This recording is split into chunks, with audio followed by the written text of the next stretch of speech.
Good evening. Good evening and welcome to Q&A. I'm Virginia Trioli. Answering your questions tonight, Shahzad Akbar, who's visiting Monash University to talk about his legal challenge to America's military drone program. Liberal Party rising star and member for Kooyong, Josh Frydenberg. Actor and comedian Magda Szubanski. The former head of Prime Minister and Cabinet, now Chancellor of the University of Western Sydney, Peter Shergold. And the Minister for Employment, Participation and Childcare, Kate Ellis. Please welcome our panel.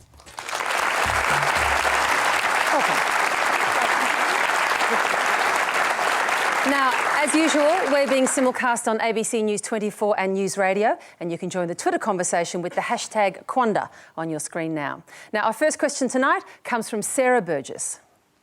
Can you please put Australia out of its misery and let us all know when the next election will take place? I have a school formal to plan and people have gay weddings to plan. Kate Ellis, end the misery now. Well, unfortunately, Virginia, I don't get to call the election date. Of course, the Prime Minister does that. And what we do know is that whether it's in days, weeks or months, you're going to have a fantastic school formal, and we're all looking forward to the speculation ending. But I'm not the person that can do that for you. You'll have to stay tuned for Prime Minister Rudd. So what's the theory behind all this waiting game? The longer you leave the gap since Prime Minister Kevin Rudd came back, the longer you leave that period of bloodletting and misery within the Labor Party behind you and people perhaps forget? Well, shockingly, I don't believe that is the theory, Virginia. I think the theory is actually that we don't have fixed-term elections in Australia. I wish we did, but we don't. We have 3-year terms. It is up to the Prime Minister to call the election date, and that is the process we've always followed. There is absolutely nothing different about it this time, except, of course, that Tony Abbott's been calling for another election since a few days after the last one. We'll know the election date in due course, and we all look forward to that. Josh Frydenberg, how are you handling the waiting game? Well, I think pretty well, but we would like the election sooner than later. As they say, that Kevin Rudd loves to travel, and there's a big meeting coming up at the G20 in St Petersburg on the 5th and 6th of September. No doubt you can't get in the middle of Kevin and an international trip, so I think he'll probably want to be there. And Australia's also going to be president in September of the UN Security Council, and so that's a 1-month stint that we have as part of our 2-year rotation on the UN. So I think you'd also want to go there. So I think we'll probably have to wait till late September. You need it now, though, because you can't afford for the polls to go any further south for your side. Well, depending on which poll you believe, but I think... they're all drawing level. Well, it's always going to be close, though, Virginia. I mean, history... Oh, it was miles off being level. Yeah, there wasn't much love for Julia Gillard, and that's true, but this election was always going to be close. What Australians don't want, though, is another hung parliament. I think they have been taken aback by the parliament in the last few years, and they do want a clear result. So we believe that the Australian people have waited long enough. There's a lot of business to do, particularly around the economy and national security as well. So bring it on, we say. And Tony Abbott would never do that. He'd never delay it or fudge around with it at all for political gain. Well, we're in opposition, Magda, so... Yeah, exactly. Magda, is the waiting game getting in the way of any gay marriages being planned? It's immaterial to me because I'm not planning a wedding because I'm not allowed to get married. So, but I was going to say, with the whole thing of St Petersburg coming up, is Kevin Rudd going to say anything? Because, as a lot of people will be aware, there has been a quite shocking sort of swing towards from Putin and the Duma recently against LGBTI rights, and I'm wondering if anyone's going to bother to say anything at that with that opportunity. I guess you would never have the inside knowledge on that, Kate? Well, I think whether it's on that occasion or on any other occasion, we always need to be speaking out against human rights abuses. We have seen some shocking examples coming from Russia in recent times in particular. Yeah. And I think that through our channels, through our diplomatic channels, we should always be pushing those messages. So whether or not it's connected to the meeting in St Petersburg in early September or not, I think that we need to make clear that Australia will be leaders and we will stand up and call out these kind of travesties when they occur. And just maybe get gay marriage across the line to lead by example, I would suggest might be a way of doing it. Just returning to the question, Peter Shergold, you've been down this path before, of course, being head of Prime Minister and Cabinet. Can you intuit what the Prime Minister's strategy might be at the moment, if you were to speculate? I think the major strategy is to keep us all guessing. I think that's the key. Of course, if you're a public servant, this is very exciting days indeed, waiting for the caretaker convention to come, when for 4 to 6 weeks... You public servants are thrilled by such interesting things. The country is in good hands, the public service. And you notice, nobody notices the difference. So what are you arguing for here, Peter Shergold? Rule by public servants? I think it is important, actually, that public servants do recognise what their role is. It is the role of government to set the national interest. It is the role of public servants to give advice on that and then to implement the policies of the government of the day, whichever it is. Shahzad Akbar, this waiting for Prime Minister Kevin Rudd's call election must be driving everyone crazy in Pakistan, is it? all you think of, I guess. I have to say I understand the question, because I come from a place where we always run this uncertainty, and there is something added to that sometimes it's not the new Prime Minister, it's the military which takes over. So I think I really understand this question. We have it lucky. You are lucky. It really puts a perspective on things, doesn't it? Yeah. OK, so on that basis, we should stop complaining. Yeah, OK. Our next question tonight comes from Richard Teo. Yep. So, given the factual events leading up to Prime Minister Kevin Rudd's current administration, such as a continuous stream of budget deficits under his first government, an ever-increasing national debt, the tragedy of lives lost during the Pink Badge program, and the destabilisation of the former Prime Minister Julia Gillard's government, can anyone from the panel logically explain in some way, please, in regards to the undeniable popularity of Prime Minister Rudd amongst a significant portion of the electorate still? Why is he so popular? Magda, do you have any insight into this? No, I don't. Look, Well, you do know something about star power. I do know something about... He clearly, to a lot of people, has some kind of star power.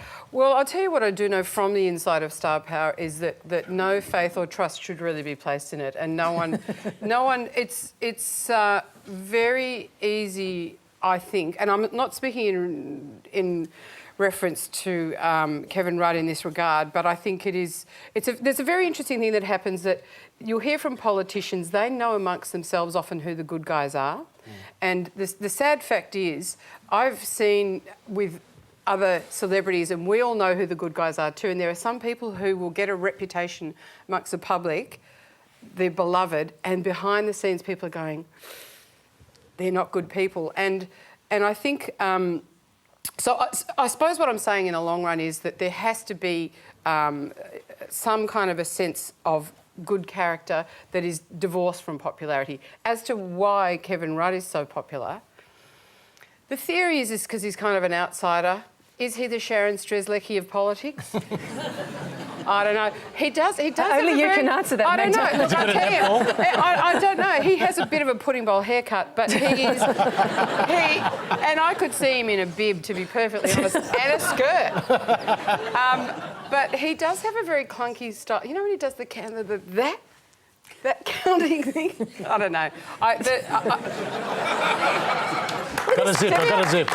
Yeah, got a zip. But all of this clearly works with some people. I find the affected sort of like mates, and when he said the royal barb, I just was dying a bit inside. But, you know, it will always be a mystery as to why anyone's popular, I think.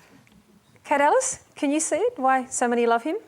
Well, yeah, I mean, first of all, in response to the question, I'd say I think there have been some remarkable achievements in terms of the strength of our economy, the low unemployment rate, significant reforms, disability care, school funding, pricing carbon. But on top of all of that, in terms of policy achievements, I don't think there's any doubt that when I'm out in my local community in Adelaide, people are sick and tired of negativity and bickering, and people really want a positive plan for the future. And I think the fact that Kevin Rudd has been able to come out and articulate the plans for the future and to move past point scoring and blame laying and actually get on with the job, people have responded to incredibly positively. But this is a question about his, as the questioner asks, undeniable popularity, about why people like him so much and like him so consistently. I mean, you don't like him. You're on the record as expressing your disgust at some of the ways that he's behaved about Julia Gillard and things that he said. No, well,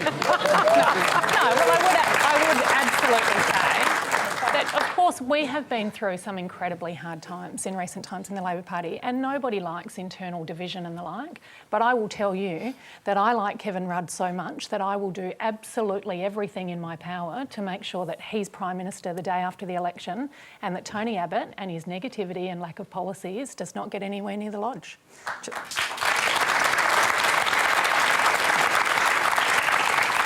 He does seem to have a feel for taking the temperature of the country, and then he's clearly extremely intelligent, and he does have some sort of a verbal, absolute communication skill, I think. He's very adept at that, I will say, would be my observation. Peter Shergold, what do you see? I mean, you worked for John Howard, who in his earlier years was, really seen as electoral poison, as someone who could never get elected in his early days as leader of the opposition. Headlines with, why does this man still bother? And yet he went on to become a formidable Prime Minister and one of the most popular we've ever had, elected and re-elected again and again. So is there this thing called political star power that you can see in some and not in others?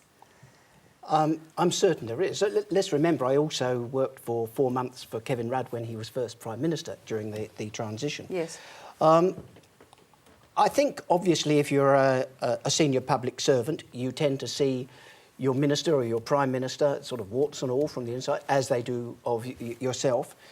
I would have to say that when I think back through 20 years in the public service and the range of different ministers and prime ministers that I had the opportunity to work for, I never met, even in private, anyone who didn't actually want to make a difference. I mean, they were actually driven by a desire, all of them, to try and make positive public policy decisions. Are they also driven by a sense of manifest destiny, that this is somehow their right? I suspect that if you are in government, you would have to think that it is your role, individually and collectively, to set the national interest. That's what you're there for in a democracy. But is there something about Kevin Rudd that is ineffably charming? I don't know. I mean, because it's different from seeing someone on the inside and getting on well with them. It's a different matter about, well, how does their public image come across? And I must say, being a public servant in Canberra probably isn't the best place to judge that. It is difficult to understand what makes popularity.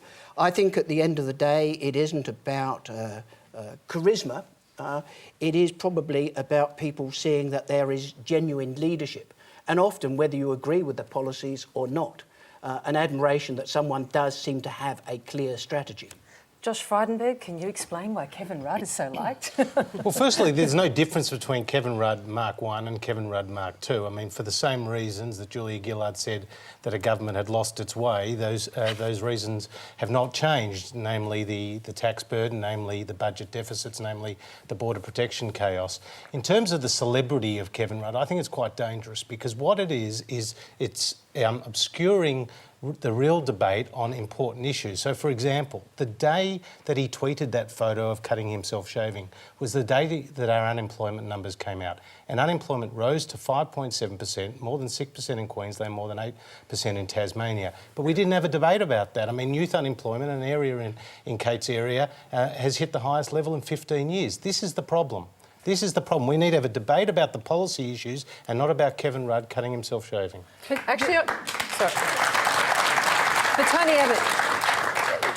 Tony Abbott doesn't seem to be able to touch that popularity, and that's really the issue for you, isn't it? I mean, whether you like the fact whether Kevin Rudd is popular or not, you need a leader who's either equally or more popular, and he can't hit that mark. Well, we actually don't, because that rating is not going to determine the election outcome. If you go back to 1996, when John Howard won a thumping majority of Virginia, he was less popular in the preferred PM stakes with Paul Keating. He ended up winning 4 elections and governing for nearly 12 years. That's the reality check. People want a leader, they don't want a celebrity in the lodge. But I do actually have a theory. Now I'm hearing this, I'm thinking the reason why Kevin Rudd's so popular is Tony Abbott.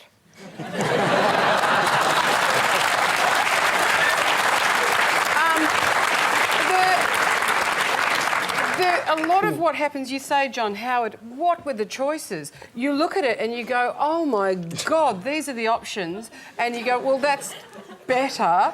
But sometimes to suggest that someone has this mandate or is reinforced in this way, or do we know that they're that massively popular, or just that they are preferred to what the other option is? Well, but that's the system that we have. I mean, and in the polls we look at the issue of preferred Prime Minister. And when you look at those poll figures, what's the latest one that we've got?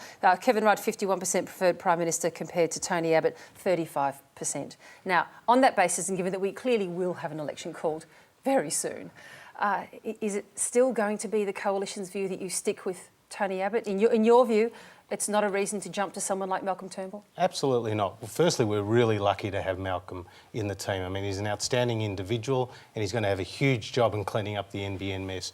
But as for Tony, he's led us in a united way. I mean, this is someone who spent nearly 20 years in public life. You don't know about his story with Indigenous, trying to help Indigenous communities. You don't know about his stories about raising money for women's shelters. You don't know about his story for raising money for the Paralympians. This is the stuff that he does Why don't we know quietly. those stories? Well, we're putting it out there, but at the end of the day, he gets on with doing his job. Now, not everyone's going to prefer that to seeing a tweeted photo of someone cutting themselves shaving, but that's the reality of it. Shahzad Akbar, have you had an opportunity to watch Kevin Rudd and understand what we're talking about here when it comes to the popularity of this man? I just saw his picture today in the papers when he was visiting the troops in Afghanistan. And I can see some parallels here. It's maybe one reason he's so popular, that other one is not that popular at all. I mean, we just had recent elections in Pakistan where Imran Khan, the former cricketer, which I think everyone might know in Australia, he turned out to be the most popular politician in Pakistan, and one reason for that was not his playing cricket and skills.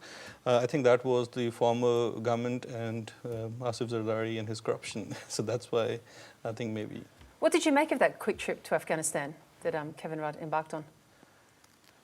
Well, to be very honest, I think it was just preparing for the new elections that you trying to show that you are. It's not about, I think we're getting away from the real debate that have Australia and actually Pakistan is also an ally straight in war against terror.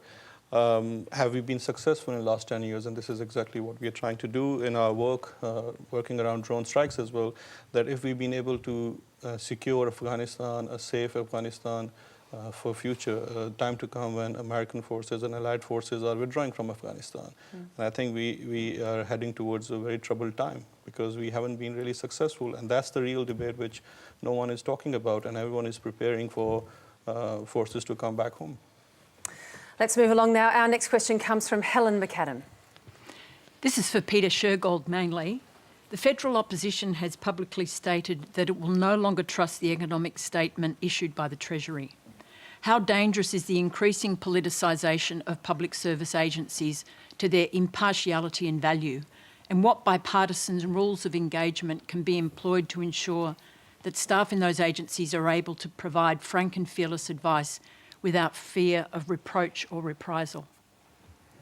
Well, I think it's very important and an absolute foundation of our political system that you have a public service that is able to serve successive governments, successive prime ministers with equal commitment. That's really what we are dependent on.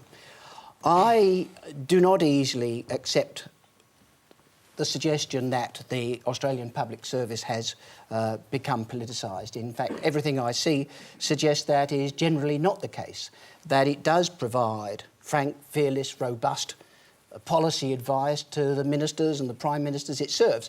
The difficulty, of course, is it's done in confidence, so you don't usually see it. You don't know what policy advice has been given, what has been accepted and what has not.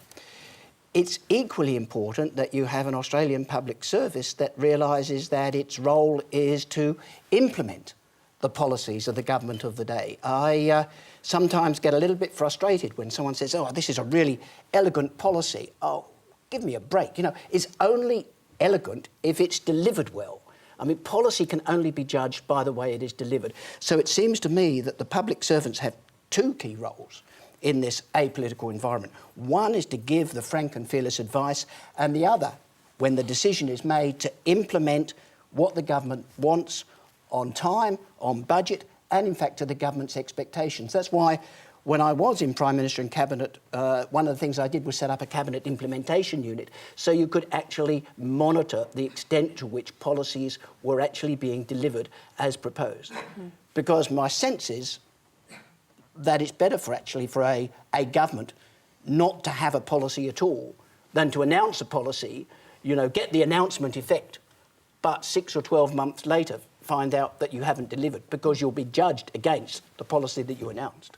How helpful do you think it is to make a comment like we heard this week from Joe Hockey that he didn't trust those figures that were coming out, that every figure that came out recently had been wrong? What do you think of that as a public servant? Well, I think he was saying that the figures were wrong. I didn't actually hear him saying you can't rely on Treasury. The fact is, when the economy is going well, Treasury figures, and I saw this during the Howard years, Treasury figures tended to underestimate how positive the economy was, tended to underestimate the revenues that are coming in. What we're now seeing is the reverse. With economic volatility and downturn, they tend to consistently being overestimating what the revenues are.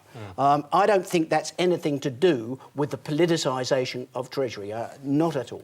What do you think, Josh Frydenberg? Well, our Barney's not with Treasury. I mean, Treasury served Australia extremely well since 1901. So you don't believe it's been politicised? No, it hasn't been politicised, but our concern is specific here.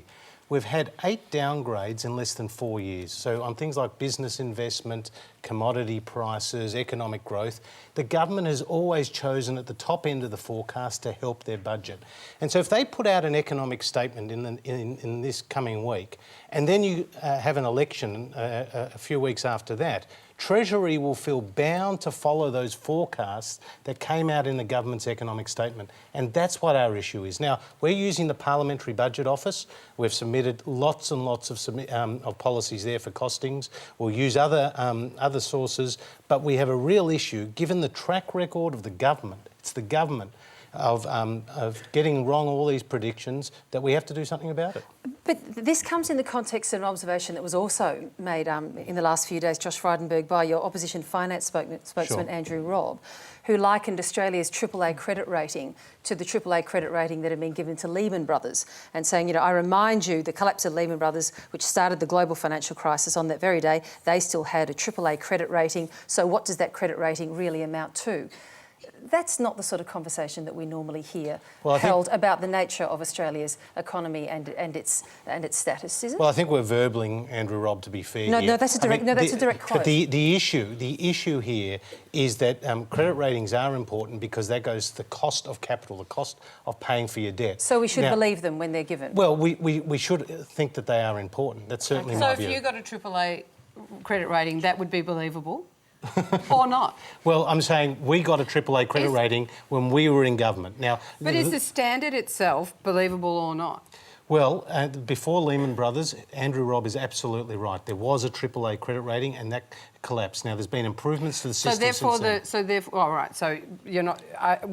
So you're not saying that the AAA that credit system is valid or not? Well, believable, trustworthy? Well, I'm saying that a AAA credit rating is important for Australia and is believable. And we have one. And we have one. But we had it under our government. In fact, we got it, there was 2 downgrades under the Hawke-Keating governments. They came up under the coalition. And so that's the reality. The AAA credit ratings are important. OK, they're important and they are to be believed. Yeah, sure. OK. Kate Ellis, can I get you to respond to that question? Look, I just think that this is an absolute example of the risk and the economic irresponsibility of the Tony Abbott coalition. I mean, I really believe that, and it's a huge slur on the public service, no matter what Josh says, it is absolutely a slur to say that their independent figures cannot be trusted. But more so, I really believe that the people of Australia, no matter who they want to vote for, no matter what side of politics, people don't want surprises after an election date. That is exactly why Peter Costello introduced this, so that we could have fully costed, independently costed policies, and that we could know the level of savings that we needed to find and release the detail of that, so that the Australian public know exactly what they're getting.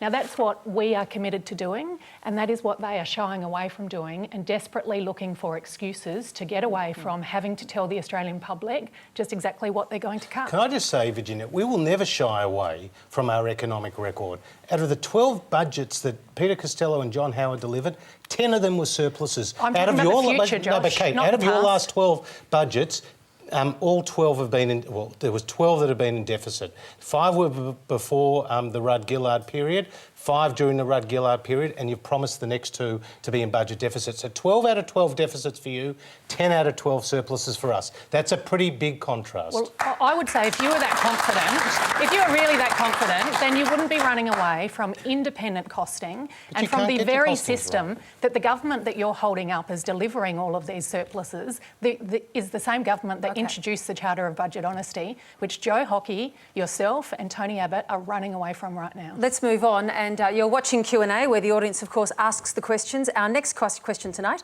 comes from Mike Tucker. Mr Akbar, as a human rights lawyer, you clearly understand the right to life is the essential right of all people, and that appears to be the basis of your suit against the United States for its use of drone attacks. What about the rights of the American people, the British people and other countries' people? Pakistan has banned at least 40 terrorist organisations.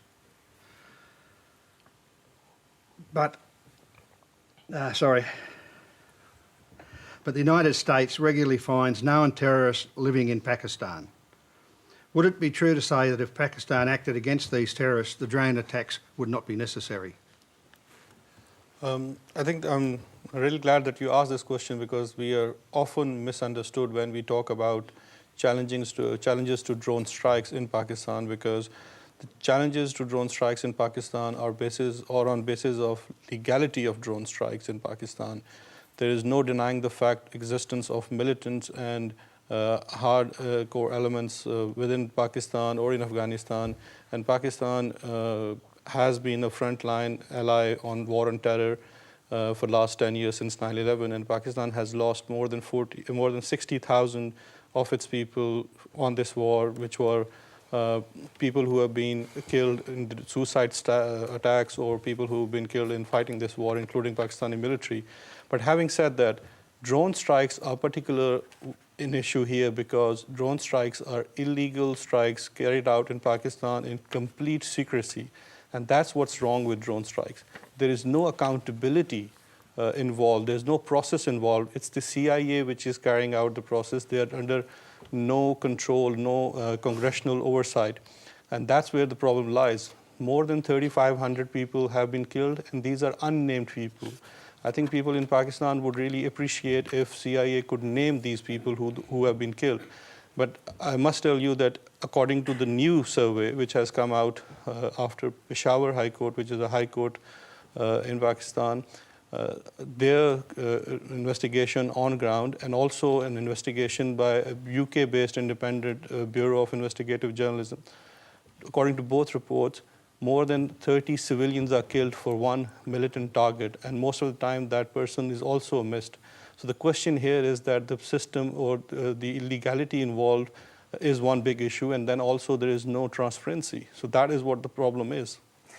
Shahzad Akbar, though, to get to the essence of the question, if Pakistan took care of this issue itself, if it was more focused on terrorist training and terrorists within Pakistan and the like, then there wouldn't necessarily be the need for the United States to come flying in over the top. Certainly. I think this is where also the Western world is misinformed to some extent, that the specific area which is now being targeted by US is the area of North Waziristan Agency, which is a tribal region. Yep. Total population of that area is 450,000 people. Presence of Pakistani military, which Pakistan has just disclosed to the UN Special Rapporteur on Human Rights, is 100,000 standing army in that area.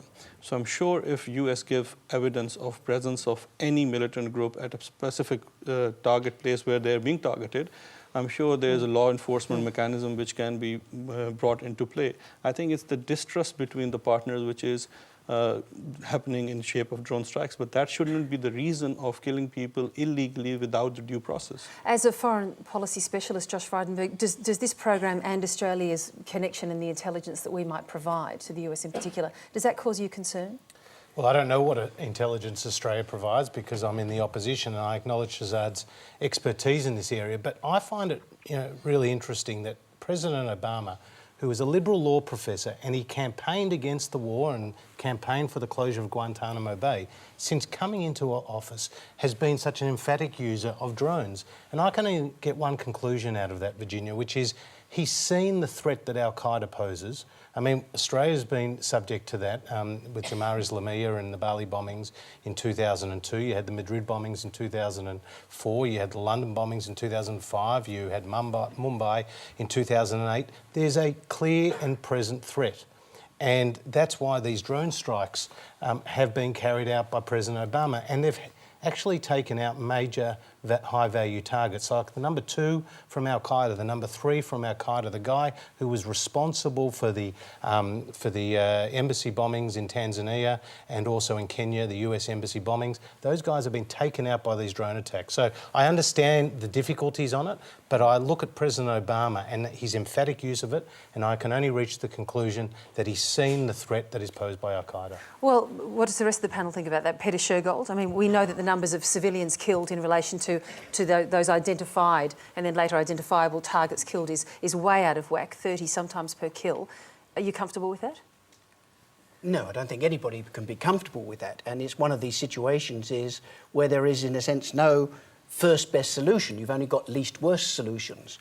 And I must say on this, I'm with Josh. I mean, it is interesting to, I have no idea what is the information or the intelligence that President Obama is getting, and I am horrified the fact that a lot of innocent people clearly do get killed. Against that, at least if you believe what is said, and I do, some of the top leadership is being actually taken out through this process. I want to come back to Shahzad Akbar in a moment, but Kate Ellis, your response? Well, look, I guess I'd say, to be really honest, none of us here on the panel have the information that is being put before the decision makers when they weigh up the risks and the opportunities and the strategy around each of these operations. We just don't have that. What we do know, of course, is that it is a tragedy when we lose innocent lives. But of course, those people that are making the decisions, that are calling the shots on this, are looking at the terrorists, are looking at the people that have been identified, and are weighing up those.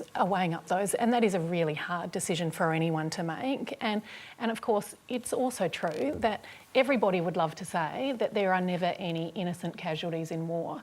That's not the reality of war now or at any time throughout the ages, and it's not likely to be. I think the issue that Shahzad Akbar raises is that if you're not in a declared war with a combatant, then that actually raises the legal problems with it. And I will come back to you, but quickly, Magda, do you want to say something on that? Isn't also the issue, isn't it considered that Al-Qaeda is what they call a shallow organisation, meaning that it's not really leader dependent? So if you're how effective is it to target the leaders anyway? You're killing 30 extra people. Yes, you're getting the leader, but are you actually dismantling the organisation? Because someone will just pop up and replace them anyway. I think this is exactly what the problem here is, that there's no doubt that more than around 50 Al-Qaeda top leaders have been killed in drone strikes in Pakistan. But what has happened in reality? Someone else has replaced them. One very notorious terrorist in Pakistan was killed in drone strike in 2009, but now he's been replaced by even a fierce person. So it's not really solving the issue. The problem here is not killing those 50 people who have been killed in this manner.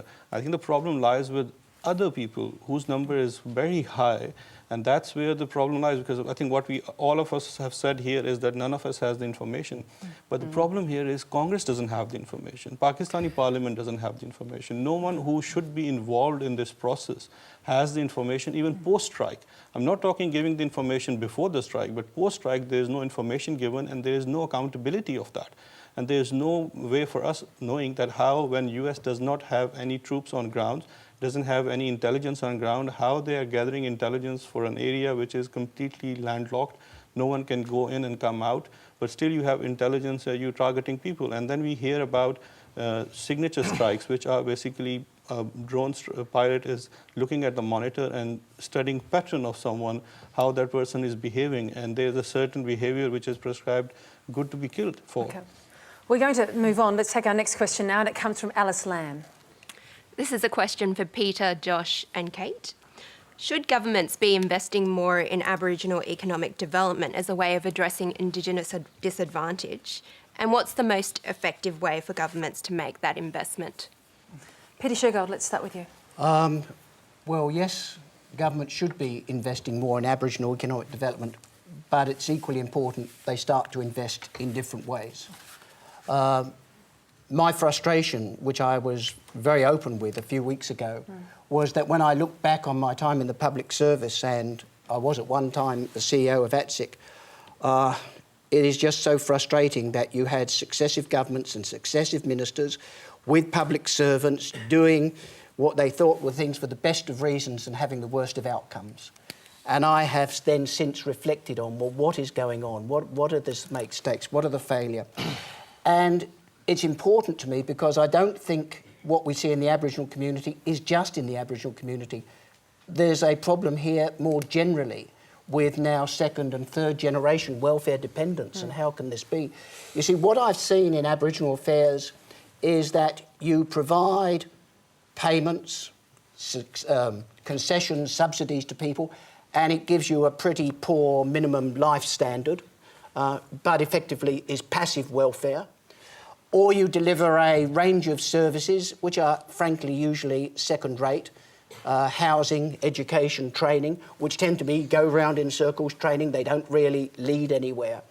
That what we have failed to do is actually work with Aboriginal communities and give them both the right and the responsibility to have greater control themselves over how they use the funds that are available to them.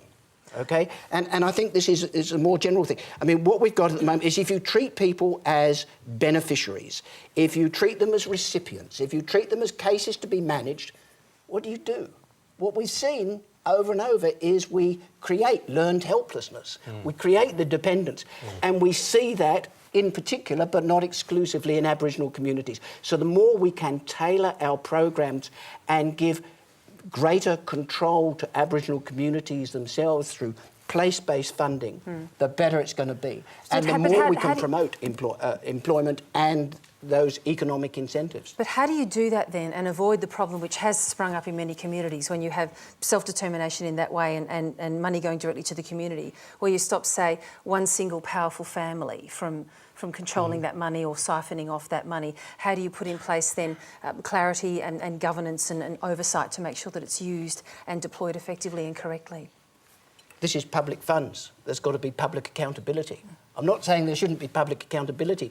It's just that we allow the funds to be used in different ways. And yes, we have to invest and support capacity and capability in Aboriginal organisations, absolutely. We have to check that the money is being used appropriately. But here's the thing, and we've seen it in areas like disability care and aged care.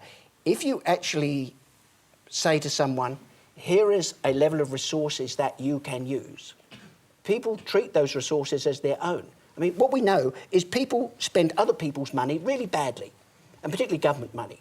If you instead say, actually, this is money you can use, for example, for Aboriginal economic development, then you've got the capacity that that money starts to be used far more effectively. Is there also a case, though, that, I'm not an expert, but I have a number of friends who work in this area, and they've told me that one of the issues that Aboriginal people have, first of all, it ain't one thing. There are so many diverse Indigenous communities, and to have one policy doesn't work. It is very, very diverse. But secondly, that they feel so jerked around that every time there's a new government, just when they've started to build up something, it gets changed and they don't know where they stand. So there's no continuity. And that for them means that they're never quite able to get up on their feet.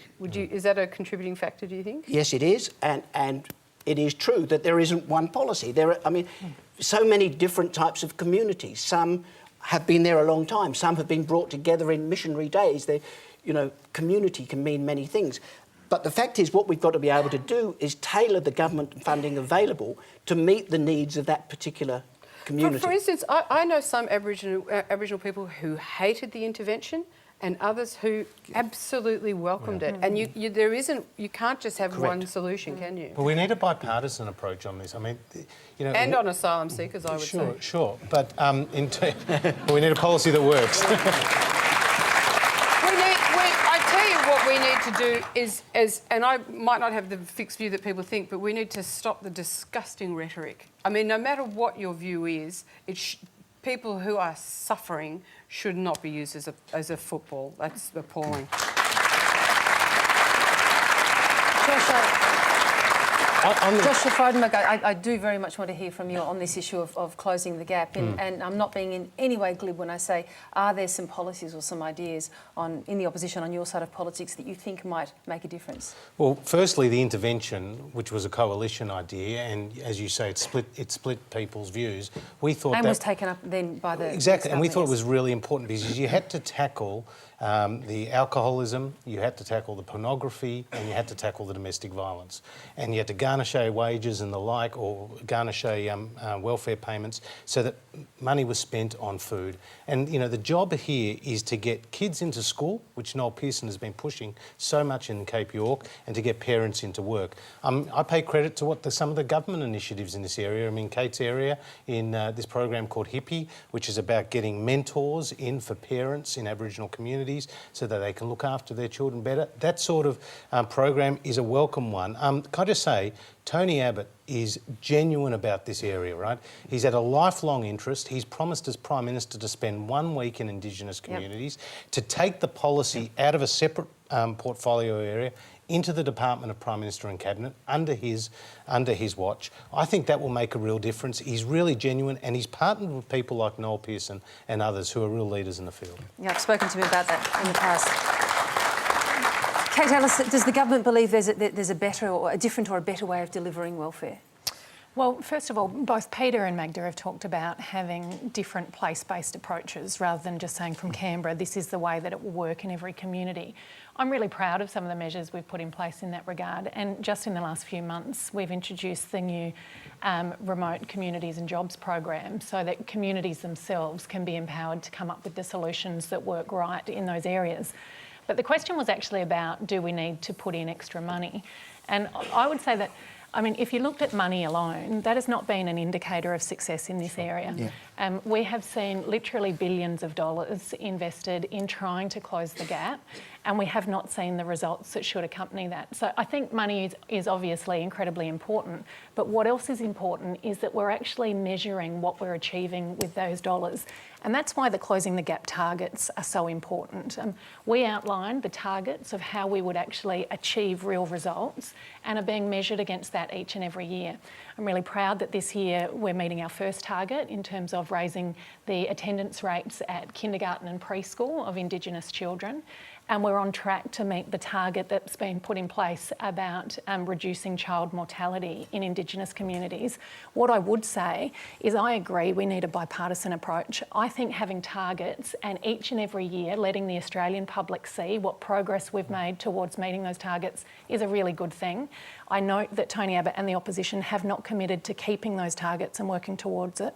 And I certainly hope that Josh would take that back and say that I think that's a really positive thing that we can do no matter who's in government. We can make sure that, yes, we're investing money, but we're getting the results that we need to see. And we're ending what is such an appalling shame right in our own country. We need results. Can I just follow up also one thing Magda said, and I think it was spot on. The difficulty with often communities getting short-term funding. I think one of the things we have to move is from providing funding on the basis of need to funding on the basis of reward.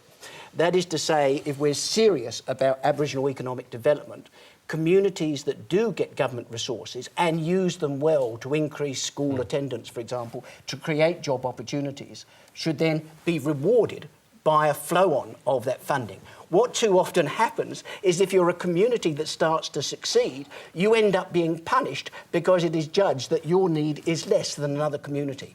We've got to have it so that funding will continue into the future on the basis of performance.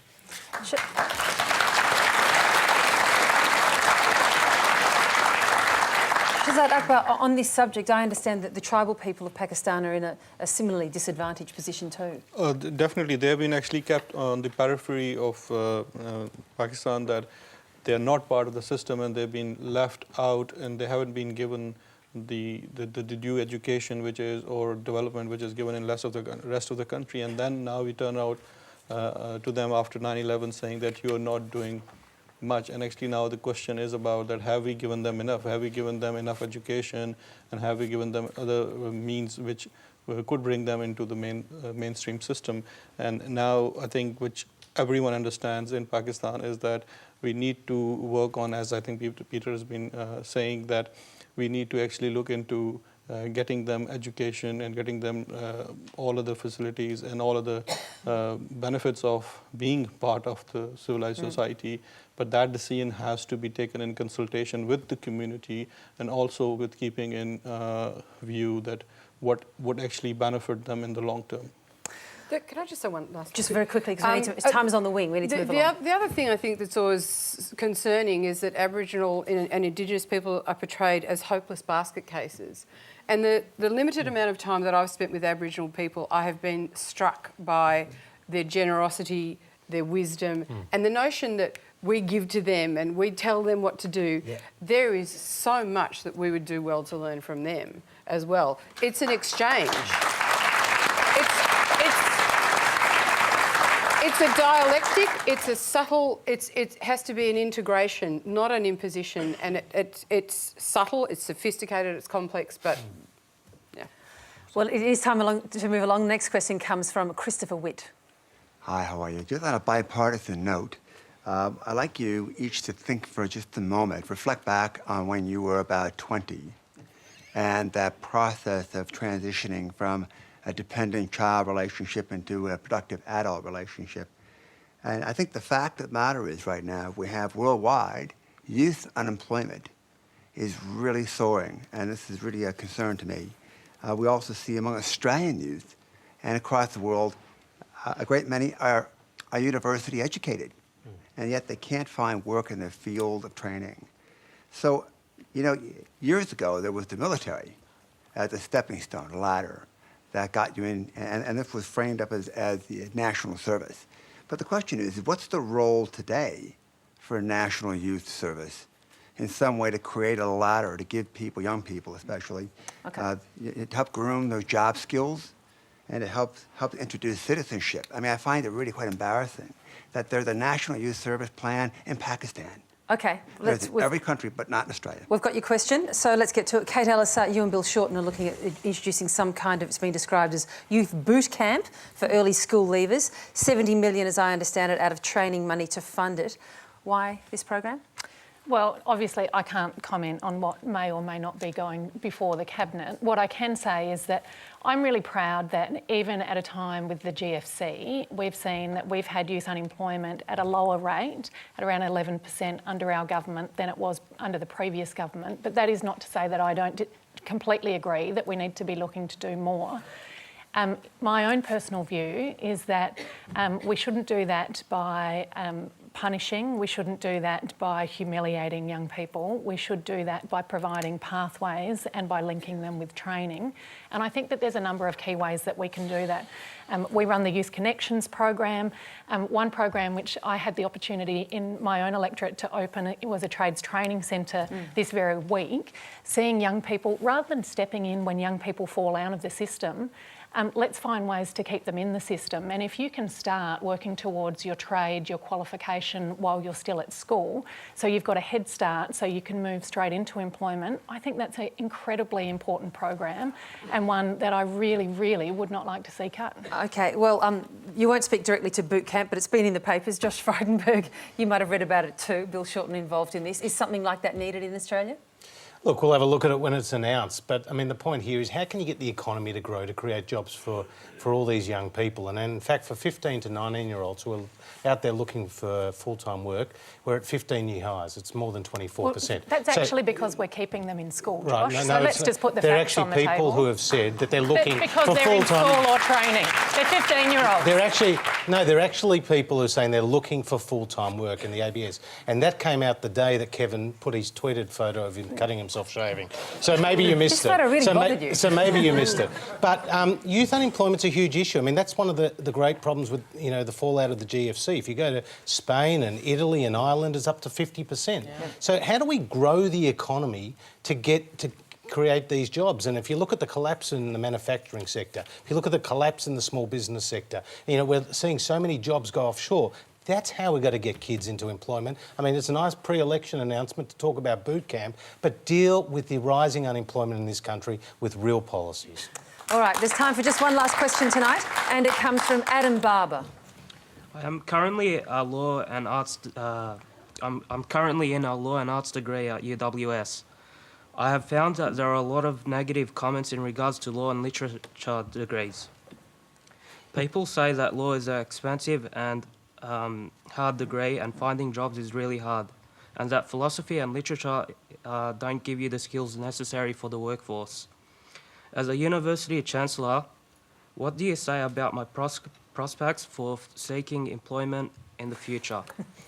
Well, as an arts graduate, I can say your prospects are fantastic. It leads to a wonderful, wonderful job. We were at the same uni. I did philosophy and art history, and I've sort of done all right.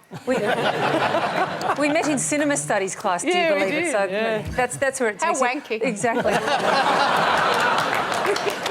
What can you do? You can't disown your history. No. What did you study, Peter Shergold? Well, come on. I did humanities. I did political studies, American studies. I wrote a master's thesis on Edward Bellamy as a utopian economist, and I did a PhD on working class living standards in 1900.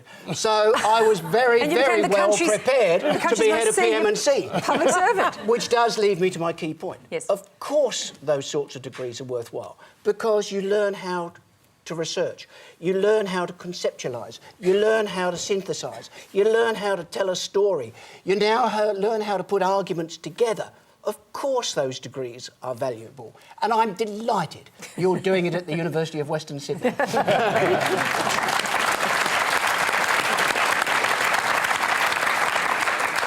I think we should have declared a conflict of interest there myself. Kate Ellis, what did you study?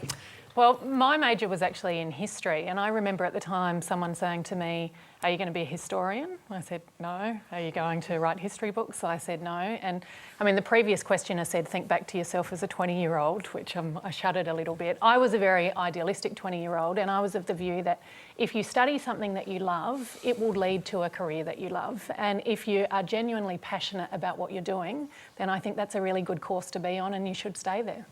Josh Frydenberg, you're only a politician because you didn't end up being Andre Agassi. That's a fair assertion, isn't it? No, it's not, because my ambitions were much greater than my talents, I can tell you that. But you hit the tour, didn't you? I took a year off, yep. And I can boast I beat Mark Philippoussis in doubles, but, you know, that's not enough to make it. But, you know, going out and following your dream, whether it was mine in tennis and I clearly wasn't good enough, or whether it's, you know, doing a liberal arts degree or any other career, I think it's wonderful. I think we're blessed in this country to have such great universities, and the more people that study it, as far as I'm concerned, the better. And you did a law degree as well, didn't you? I did a law degree as well. So there you go. Yep. Doesn't end up too badly. Shahzad Akbar, what did you study? Well, I studied law, but I can tell you that I studied international trade law, and I don't practice with money at all. So if you think that you were not justified in your education, you can sue your Chancellor, you can sue your government for that. Shahzad, are you offering representation here? I don't have the right of audience here, but I'm sure that you can get... I would be careful about this legal advice. Yes, always get your own legal advice. That's all we have time for tonight. Please thank our panel, won't you? Shahzad Akbar, Josh Frydenberg, Magda Szubanski, Peter Shergold and Kate Ellis.